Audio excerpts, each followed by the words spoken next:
What is good, YouTube, and welcome back to a brand new video. So as you know, Donovan Mitchell got traded to the Cleveland Cavaliers yesterday. So let's go ahead and do a Donovan Mitchell Cleveland Cavaliers rebuild. Before we get into today's video, make sure you guys drop a like on this one, subscribe if you're new to the channel. I went ahead and dropped my reaction over on Crushables Extended, and I'm super close to 1,000 subs over there. So hopefully get 1,000 subscribers over there today. And I want to show a quick screenshot real quick. I tweeted this on July 12th. I'll put it somewhere on the video right now. I said I love the idea of Donovan Mitchell traded to Cleveland, or I like the idea of Cleveland trading for Donovan Mitchell, and here we are. So I feel like a freaking fortune teller or something. I don't know, but I don't know. I just love the idea of Cleveland getting him, and they did get him. So Donovan Mitchell is now a Cleveland Cavalier next to Darius Garland, and I believe one of the Cavs rebuilds that I've done in the past, I don't remember which one exactly, but I'm pretty sure I traded for Mitchell in that video, and I said that'd be a fantastic idea for Cleveland to do, and here we are now, and they finally did it. So here's the actual trade. Now, I can't fit every single draft pick actually involved in the trade because 2K doesn't let you go out that far, but it's Sexton, Markkanen, Sexton sign and trade, by the way, Markkanen, Obaji, first round picks in 2025, 2027, and 2029, and then I believe it's 2 pick swaps in 2026 and 2028. So of course I can't reach out that far for those other draft picks, but boom, you get the idea. Donovan Mitchell is a Cleveland Cavalier. So without further ado, let's just get into this first season. So honestly, I think what we're going to do immediately is Isaac Okoro is going to play the small forward for this team, because I think that's what they're going to plan on doing, unless they're going to have LeVert there. But I actually like LeVert kind of as a 6-man in this situation, because LeVert off the bench could be phenomenal. He's done it before. And then Ricky Rubio is here. Kevin Love has been here for a super long time, and man, he gets to be the vet to a very, very good young up-and-coming team. This Cleveland Cavaliers team is built perfectly, and I am super excited for it. I've been a big fan of what Cleveland has been doing and how their rebuild has been going, and now they said, let's go after it, get rid of these draft picks, and maybe it bites them, but I love the trade, honestly. I think with Mitchell and Garland, that's an incredible backcourt, incredible young backcourt. Those two can score the ball at will, as we know. And you got Okoro, who can hopefully step into more of a 3-and-D role. I know his three-point shot wasn't the greatest last year, but if he's developed it even a little bit more than it was, that'd be fantastic. And of course, Mobley and Allen. Evan Mobley looks like an absolute stud, and then Jarrett Allen and Mobley can also be good defenders as well. So this is your starting lineup for this team. It's Garland, Mitchell, Okoro, Evan Mobley, Jarrett Allen, Kevin Love, Karis LeVert, Ricky Rubio, Osman. So this is a very incredible rotation, and I honestly love it, man. This is going to be very fun in the East. I think this team is definitely a playoff team for sure. I don't see how they're not. Everything would have to go wrong. They were in the play-in last year, and now they're looking to be in the playoffs this year. This is the kind of move you make, and I love it for the Cavaliers. But proficiency-wise, we are a 3.5 defense. I feel like we can be a 4-star somewhere. Can we not? Pace and space can be. It's 7 seconds. So we're going to move this to a 7-second system. We're going to let Garland and Mitchell absolutely lead the way and see what these two can do together, and see how this is going to go this season. We honestly might win a championship year number 1. This team is already damn good, obviously. So shot tendencies, we got Garland to an 81, Mitchell's a 99. I'm going to move Garland really high as well. I know he just automatically becomes like a stud in this game, but I just want to see him shoot a little bit more. And LeVert off the bench, 84 is fine with me. Mobley, I'll maybe boost up a little bit to like a 72-ish, 73-ish.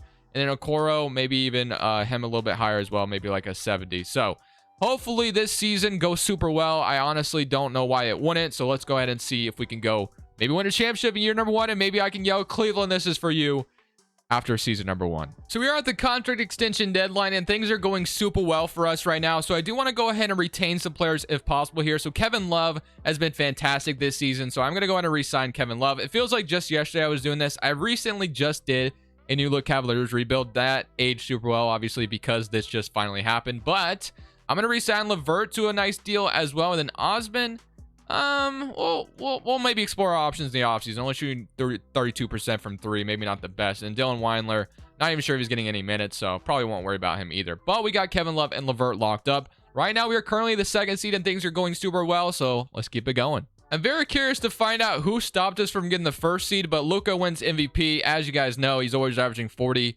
and a triple-double. Year number 1 just absolutely going off. Rookie of the year goes to Chet on the Thunder, although he's injured in real life. 6-man goes to Highland.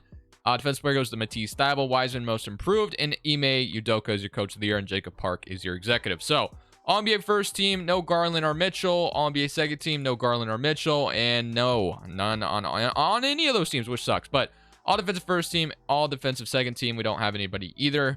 And here's your all rookies. We didn't have any rookies. I wonder how Abaji and maybe Walker Kessler did. Maybe I bet they didn't even get minutes actually this year. The Jazz did not make oh, they did make the play-in tournament. So I will say in my reaction video, I did say I think the Jazz made themselves a little bit better than they should have. Like, I'm not saying this team is going to be anything crazy, but I think with Sexton, Marketing, and stuff, Bojan and Vanderbilt, like, this team could be too good for their own good, if that makes sense. But regardless, we are the second seed in the Eastern Conference. If we take a look at the stats for the season, we had 24 from Mitchell, 23 from Garland. So like I said, a spectacular backcourt. Those two should be very excited to play together.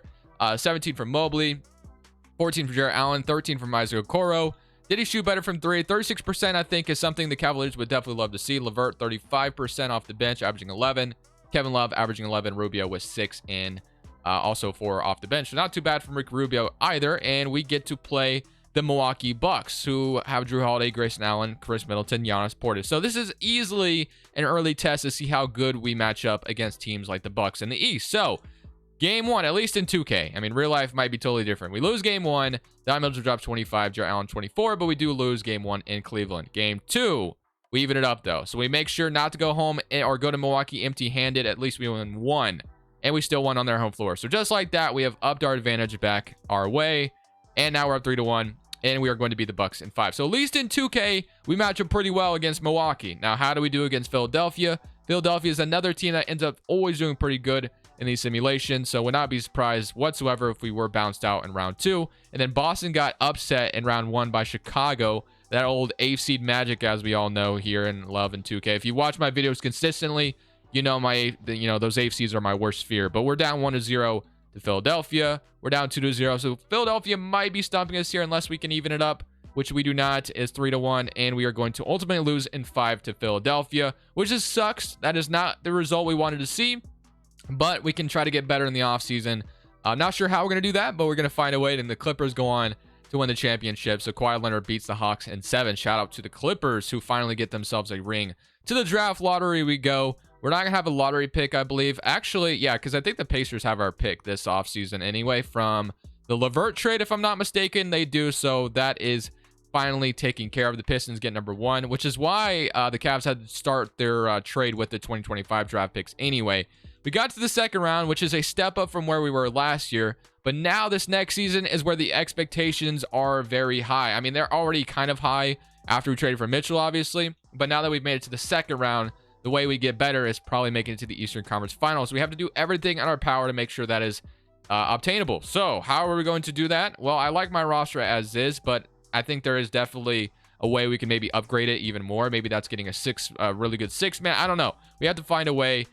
We do have a late second round pick. I don't know if I'll find anything good here, but at least we can try. So at 26 in the second round, we got, let's see, Alan Flanagan here. I think that's kind of a steal at that low of a draft pick. So I will take that. Wembanyama, Scooter Henderson, Wembanyama to Detroit. That's going to make our odds even harder because Wembanyama, Cade Cunningham, that's going to be kind of tough to stop. And we're going to sign all these guys as well. Maybe throw them in a trade. We'll see. I do want to make some kind of upgrade this offseason. I'm not sure what it will be.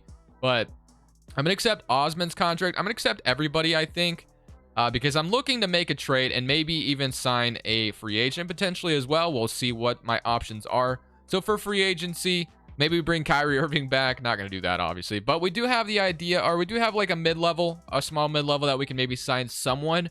But I also kind of want to entertain the trade market a little bit. So if I look at my team right now, I think Ricky Rubio, there's a chance he might go down in overall. LeVert, I do like as my shooting guard, and I like Kevin Love as the backup power forward. But maybe my backup center position or my backup small forward position could be better, or maybe even my starting small forward position if we don't want to start a Okoro. But I think I do want to start a Okoro. So I probably will be looking for more of a bench role. So it's pretty much either looking for a backup point guard, a backup small forward, or maybe even a backup center, and then we can sign one in free agency as well. So let's take a look around the league and let's try to get a really good bench player that just, immediately look at him and say, man, that guy could push this team over the top, as I hit my mic, but we're going to go find it. So I actually have kind of a few guys in mind here that I think could make some sense. So let's go ahead and start with my favorite idea, and that being on the Orlando Magic. If they're willing to give me Jonathan Isaac, who is somebody that, like I said, has had a interesting career with not being able to stay healthy. I realize I don't need a power forward necessarily, but I just kind of like the idea of Jonathan Isaac potentially being my backup power forward, maybe Kevin Love playing maybe some backup center a little bit, and then Isaac and Kevin Love could be my backup front court. Maybe something like that could be very fun. So I'm not sure what it would take to get Jonathan Isaac. I don't have any draft picks to trade, I imagine, so it's going to have to be a trade where we don't give up any draft picks. I'm not sure we'll be able to pull that off, but we're going to give it a shot. So, and then Rick Rubio would probably have to be in the trade to match salary, and then one more player would probably have to be in it, and that would be like maybe Khalifa Diop. Does all this give me Jonathan Isaac? I don't know. Again, that 2027 draft pick doesn't belong to me. Do I have my 20? I guess, no. I don't think I could trade my 2024 draft pick. So maybe a couple seconds, all this to fit into a Jonathan Isaac trade, and they do agree to that. So we get Jonathan Isaac to be our brand new addition off the bench, which I love the idea of Isaac. Kevin Love moving to center does go down one. So maybe we move him back, and Isaac, can Isaac be like a good small forward? I'm not sure if I move him to small forward if he goes down. He actually goes up. So maybe instead we have Isaac play maybe even the starting small forward spot. Like, that's possible. And then my defense just gets even better because, as we know, Isaac in 2K can win Defensive Player of the Year. So now you kind of have a starting small forward maybe in Jonathan Isaac at the small forward spot, going back to tall ball a little bit. So we can maybe do that, or we could go back to what we were doing. Either way, but I really like what we just pulled off there. So now I still need to get a backup center or a backup point guard, though, because we have a void there. So love the Isaac addition, but now it's time to go get a point guard or a center, like I said. So we could get Montrezl Harrell, but I get him way too much that I don't really want to. Mo Wagner, I think, makes a lot of sense as well. Nerlens Noel off the bench could make some sense. So I'm going to go Nerlens Noel to be my backup center. I really like him, so I'm going to sign Nerlens Noel to be my backup big man for this team. And I can sign like a Kemba Walker. I can sign a Bledsoe. Definitely still some options. I'll give Shake Milton a minimum role, and I think I'm good. So I really like the Isaac addition to this Cavaliers roster. Whether he starts or comes off the bench, that's fine. In the player progression, we have Mobley up to a 90. We have Cora up to an 83. So either way, one of these three guys or one of these two guys are going to start, and one of them is going to come off the bench. I'm okay with either. And then Love is an 81. So he did go down.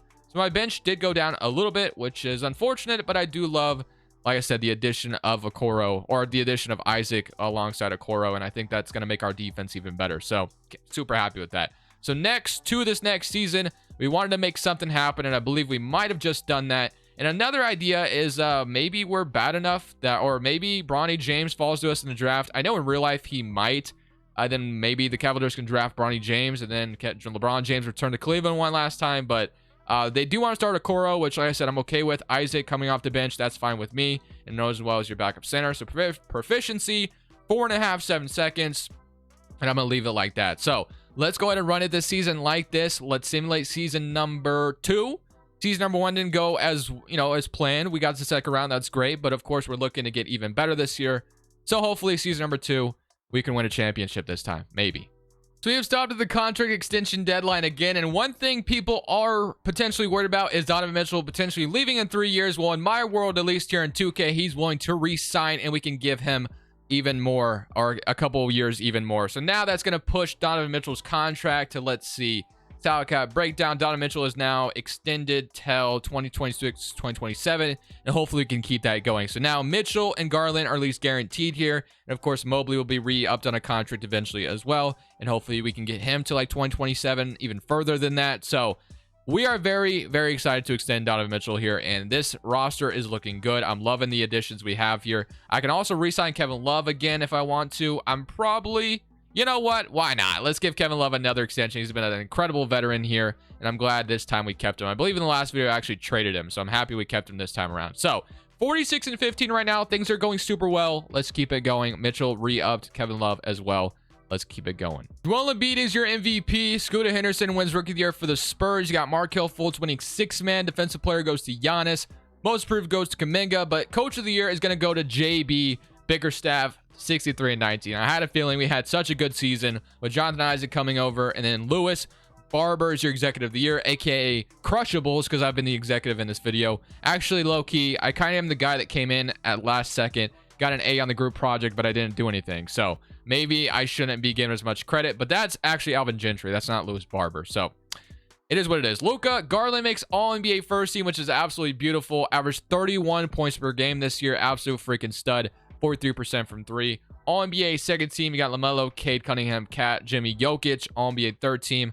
All defense first team. And all defensive second team. No Mobley or anything like that, but I think eventually he could make one. So we are the first seed in the East. So player stats, we had 31 from Garland, 26 from Donovan Mitchell, 17 from Evan Mobley, 15 from Isaac Okoro. So he's developed incredibly for us in this game as well. Jarrett Allen, 11 and 10.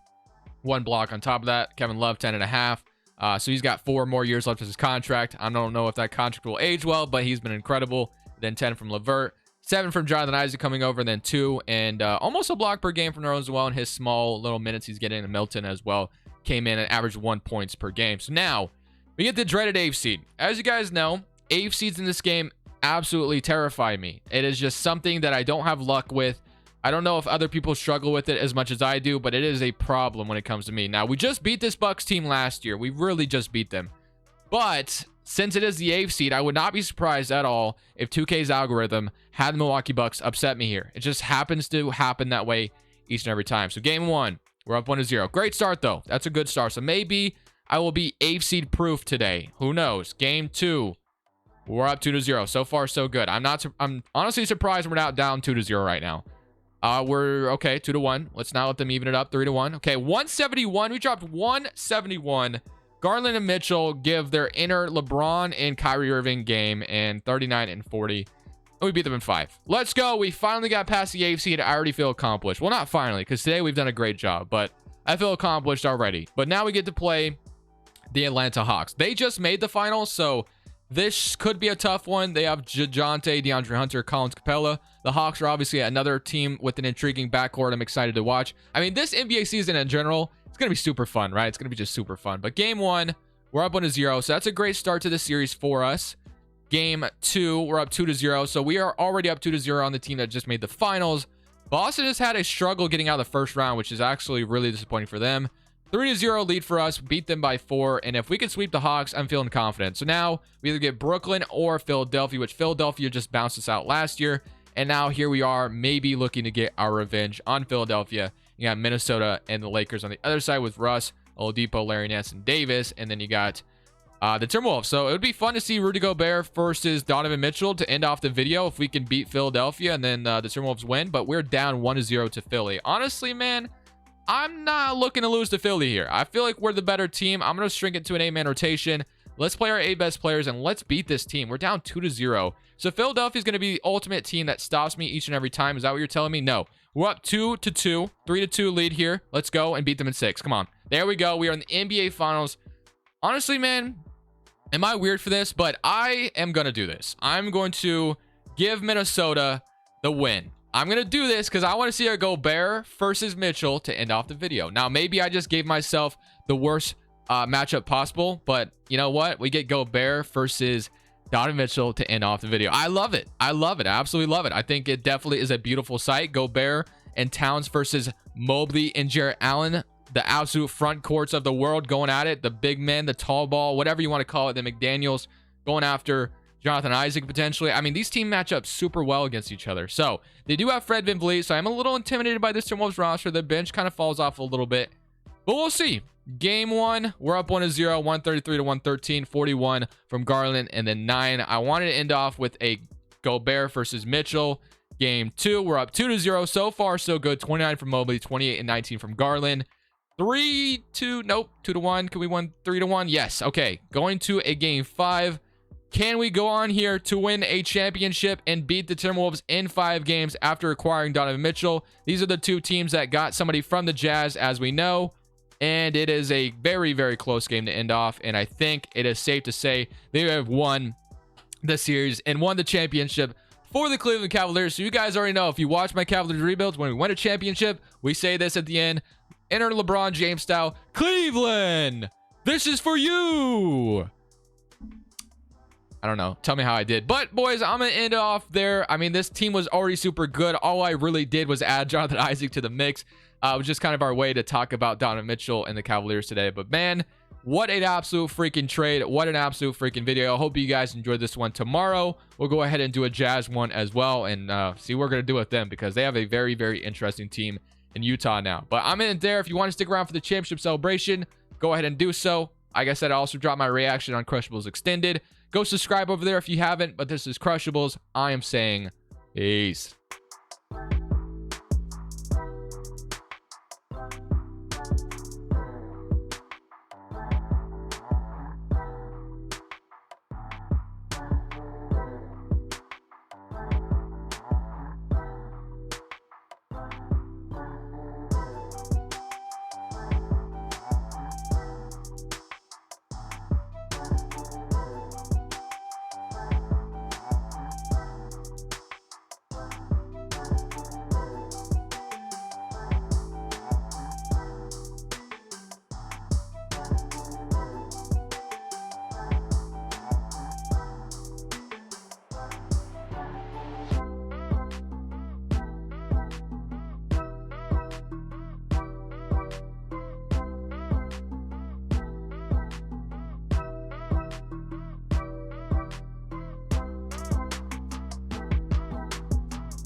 Thank you guys so much for watching. Make sure you click here to watch another video that I know you'll love.